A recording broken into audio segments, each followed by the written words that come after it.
The political arena saw an intense flashpoint recently when Democratic Congresswoman Jasmine Crockett and Republican Senator Marco Rubio found themselves in a heated exchange during a televised panel discussion.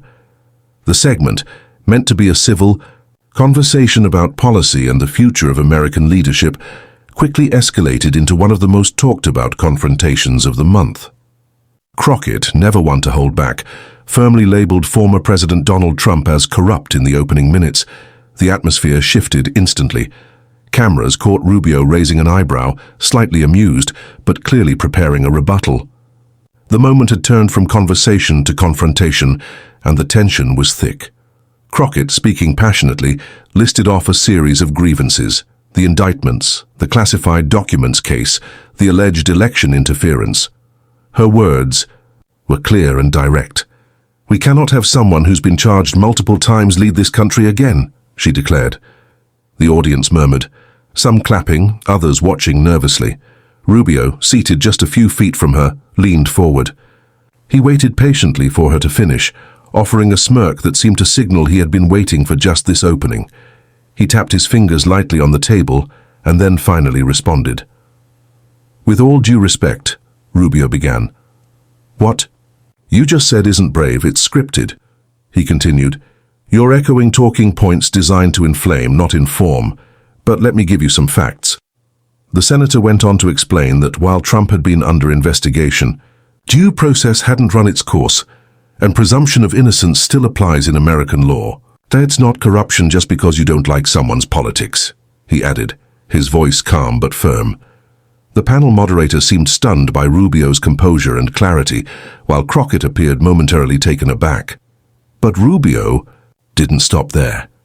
He pivoted the conversation, drawing attention to the fact that several Democratic leaders had also faced ethical questions and investigations. "If corruption is the benchmark," he said, "then we better clean house. Across the board, including the people on your side of the aisle." He referenced controversial financial dealings and ethical complaints involving certain Democratic figures, pointing out what he called the hypocrisy in Crockett's argument. The crowd's reaction grew louder. Some cheered, some jeered. But Crockett's expression had changed. She wasn't expecting such a calculated comeback. Crockett attempted to interrupt, saying that false equivalence wasn't going to work. But Rubio quickly interjected. "False equivalence is pretending only one side makes mistakes. You talk about democracy and accountability, but it should apply to everyone." He then laid out the legal processes involved in Trump's cases, noting how many charges were still being debated in court and hadn't resulted in convictions. "You're rushing to judgment," he said, "because you think it's good politics, but what it really does is erode trust in institutions." As Crockett tried to steer the conversation back to Trump, accusing him of inciting division and violence, Rubio raised a hand calmly and said, "And what about the summer of 2020? Was that unity? Was that peace?" The question caught her off guard. "We watched cities burn, law enforcement attacked, and certain leaders downplayed all of it. Was that not also dangerous rhetoric?" His words struck a nerve. Crockett stumbled for a second, beginning to explain the context of racial justice protests, but Rubio pushed forward. "Justice doesn't excuse chaos," he said. "We either stand for law and order, or we don't." By now, the panel was getting out of control. The moderator struggled to bring balance, but the audience was too engrossed in the verbal duel. Crockett accused Rubio of changing the topic and evading accountability, but Rubio countered sharply, "I'm exposing double standards. That's not evasion, that's correction." He went on to quote her own past statements from interviews where she criticized the judicial system, claiming bias, and asked rhetorically, "So is the system corrupt or only when it doesn't go your way?" The challenge was direct. Crockett hesitated before offering a brief response about systemic reform. Rubio wasn't done. He delivered what many later called the mic drop moment of the night. "Calling Trump corrupt might get you applause on social media," he said, "but it doesn't solve inflation, it doesn't protect our borders, and it doesn't fix our schools." The audience reacted audibly. Some even stood in applause. He added, "If your strategy is to insult instead of propose, you're not leading. You're campaigning forever." That final jab left Crockett speechless for several seconds. The moderator turned to her for a response, but she only managed a nervous smile and a shrug. Following the segment, social media exploded with clips and commentary. Hashtags like Rubio owned Crockett and political checkmate began trending within the hour. Conservatives praised Rubio's discipline and delivery, while even some moderates admitted he had come better prepared. Liberal circles defended Crockett, saying she was standing up for accountability and truth, but even her usual supporters conceded she was caught off guard by Rubio's precise rebuttals. It wasn't just the content of his argument, but the calm, surgical way he dismantled her statements that captured attention. In the days that followed, cable news and political YouTube channels replayed the debate. Analysts pointed out that Rubio's approach wasn't personal, it was principled. He didn't raise his voice or insult Crockett. Instead, he flipped her accusations by pointing to inconsistencies and a wider perspective on political ethics. This, many argued, was why the moment stung more. Crockett later appeared in interviews saying she stood by her comments, but her answers lacked the fiery confidence she usually displayed. Rubio, meanwhile, remained silent, letting the clip speak for itself.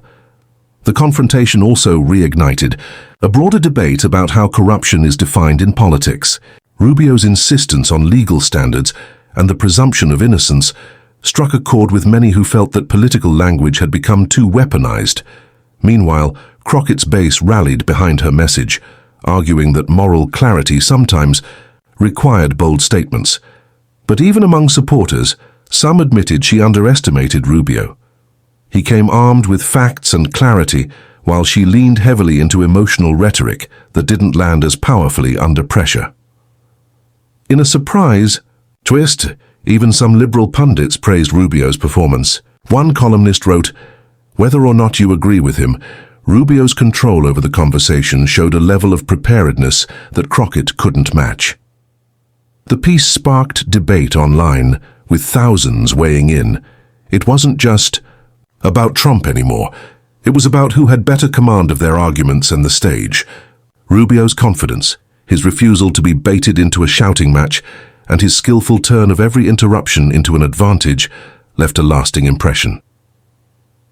Meanwhile, Crockett's team tried to reframe the narrative. They posted selective clips emphasizing her passion and commitment to justice, but viewers had already seen the full exchange. What had been meant as a viral moment for her ended up boosting Rubio's standing instead.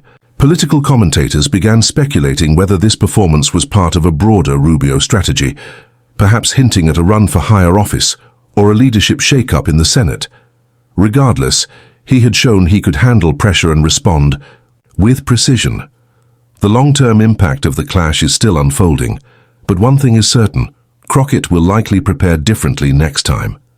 Her usual strengths, confidence, energy, sharp one-liners, weren't enough against Rubio's calm and calculated approach.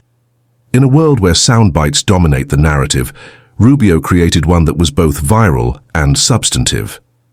Crockett, for her part, remains a fierce voice in her party, but the moment served as a stark reminder that passion needs to be paired with preparation, especially when facing a seasoned debater. In the end, what happened between Rubio and Crockett wasn't just another political spat. It was a case study in how debates are won or lost in the modern media landscape. Crockett entered expecting applause for a bold statement. Rubio responded with facts, balance, and rhetorical discipline. The result? One walked away looking rattled. The other reinforced his reputation as a formidable voice in American politics. Whether you agree with his politics or not, Rubio's performance was a masterclass in turning the tide with words alone.